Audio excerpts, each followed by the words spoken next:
Yes guys, welcome back to another video. Welcome to the George Benson Football Channel. Today is Sunday. We've had a load of Premier League football to dig our heels into, feast our eyes on over the weekend. Liverpool beaten again.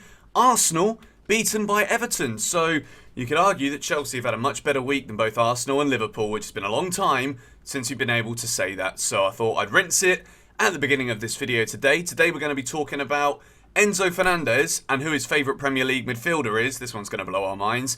We're also going to do a little bit of rationalisation behind a cryptic message from Reece James, but obviously I'm going to address the fact that this could be talking about anything. It could simply just be a little bit of wisdom and advice from Reece James, which we have seen him do before on social media. So, the first thing I want to talk about today is Enzo Fernandez. So it's come out that Enzo's been speaking in Spanish, and one player I like to watch is Declan Rice from England. Enzo loves to watch Declan Rice and admires him as a player. So the score 0-1 on Twitter has said this is meant to be make it happen, Todd Boehly. Now if this is true, and Enzo Fernandez has come out and said that his favourite player to watch in England to learn the English game is Declan Rice, then this to me just sounds like an absolute go and get me Declan Rice as my midfield partner, and I guarantee you, Mr. Todd, I will win you everything there is to win in football apart from the World Cup, because he's already won that and Chelsea can't win the World Cup. We've already won the Club World Cup already, and technically right now we're still champions of the world. Enzo Fernandez, liking Declan Rice's style of play.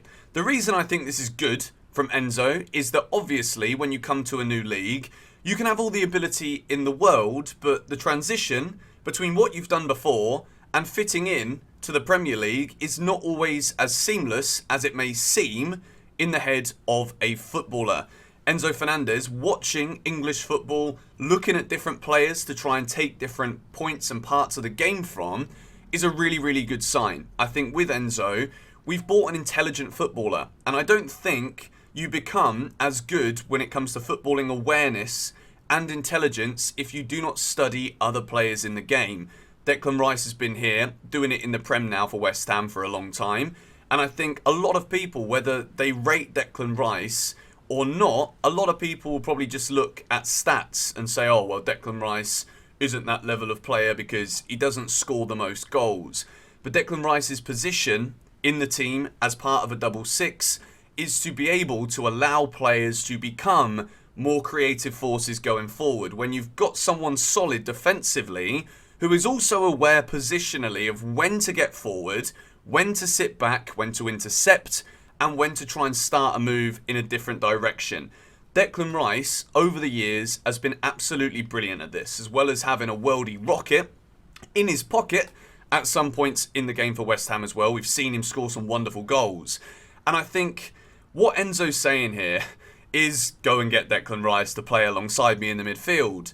But I think it shows once again that when you look at an intelligent footballer, and I think a lot of people that have seen Enzo's debut against Fulham, when you look at the job he did for Argentina, you can see that there is an awareness here. And I want to speak about awareness within the midfield, because I think when you compare the roles of both Connor and Mason Mount playing as double eights in the game against Fulham, as much as I'm not saying that both Connor and Mason are not aware as footballers, I think they are, but at the moment I think both of them are probably trying to do a little bit too much because they're worried about their places in the team, and as a result sometimes of trying to do too much, your awareness of the role that you have and that you've been told to do on the pitch sometimes gets a bit skewed. The moment something gets a bit skewed, such as Mount and Conor Gallagher, they're supposed to be the ones playing the final pass. That's the role, at least in my opinion,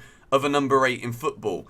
Frank Lampard was so good at it because not only could he create, but he could also arrive late to score goals. Chelsea don't seem to have the ability to score goals, but that also comes from the role and awareness of a number 8. So, with Chelsea looking to move forward, a 4-2-3-1 formation, in my opinion, is what we should be looking at to get the best out of Enzo Fernandez. Enzo Fernandez likes Declan Rice. What could Declan Rice come into Chelsea and do?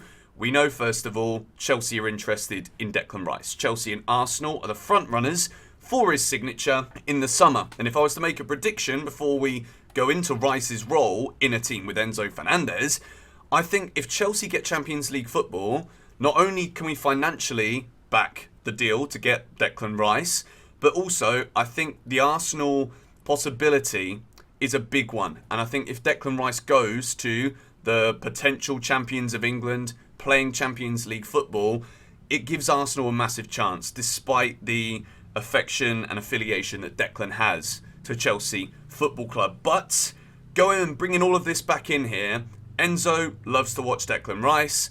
Declan Rice, as one of the number 6s, gives Enzo Fernandez the creative freedom to be more aggressive, to be more progressive further up the field. Enzo Fernandez is better at making that final ball than Declan Rice. If Enzo Fernandez can defensively do the role of a number 6 as well as being a progressive, forward-moving, thinking player, then I think Chelsea have got the perfect combination and perfect balance for 2 in a number 6. So, Todd Boehly, we've all said it on social media, go out there, break the bank, bring Declan Rice home. David Moyes has made some drunk statements, I'm going to say, saying that the British record transfer fee will need to be broken for Declan Rice. I will make a bold prediction and say right here, West Ham probably won't even get top half this season, and I don't think West Ham will be in a position, with Declan probably 100% trying to push for a move this summer despite being club captain now. Declan Rice is going to leave, and I think West Ham's league position will depend entirely on how much West Ham can dig their heels in to command a ridiculous fee. And I wouldn't be surprised if this summer the fee to sign Declan Rice wasn't the British record 120 million that David Moyes has been quoted to believe that West Ham are going to get for Declan. I think it will be more along the lines of 75, pushing 80 million to sign Declan Rice this summer. So I want you to get it done, Mr. Boehly. Do you guys want Todd Boehly to sign Declan Rice as Enzo's midfield partner for next season? Let me know in the comments down below. Now then, Reece James has put out a post on Saturday evening on his social media saying if you've got to persuade them to help carry the bricks, they aren't the ones to build with. I want to absolutely say, at this moment in time, without trying to twist this, I want to entertain the possibility, because it would make sense right now that this could be about certain Chelsea players. I don't know for a fact, and I don't believe anybody knows for a fact at the time of me recording this video, when you're watching this on Sunday morning, nobody knows if this is just simply like some smart wisdom from Reece James. Maybe it's a personal life thing, or maybe it could potentially be about certain Chelsea teammates. And obviously the result of Reece posting this has led to a bit of a meltdown on Chelsea social media, where everybody is trying to become detective and we're trying to dissect what this could possibly mean. However, the angle in which I do want to approach is that angle.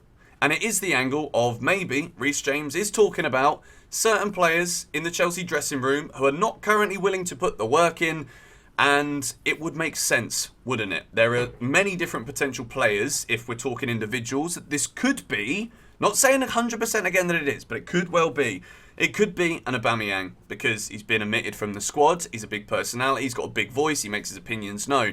It could be a Hakim Ziyech. The club did him dirty. There would be more than enough reasons for Hakim Ziyech, who is generally comes across as a relatively moody footballer. Not saying that he's a nasty guy or he's not a good guy to be around, because you often also see him smiling in videos, see him smiling and laughing and joking and hugging in Chelsea content. But Ziyech would have more than enough reasons to be frustrated that his move to PSG didn't go through due to some human error or technical error at Chelsea's side before the move to PSG could have gone through on deadline day.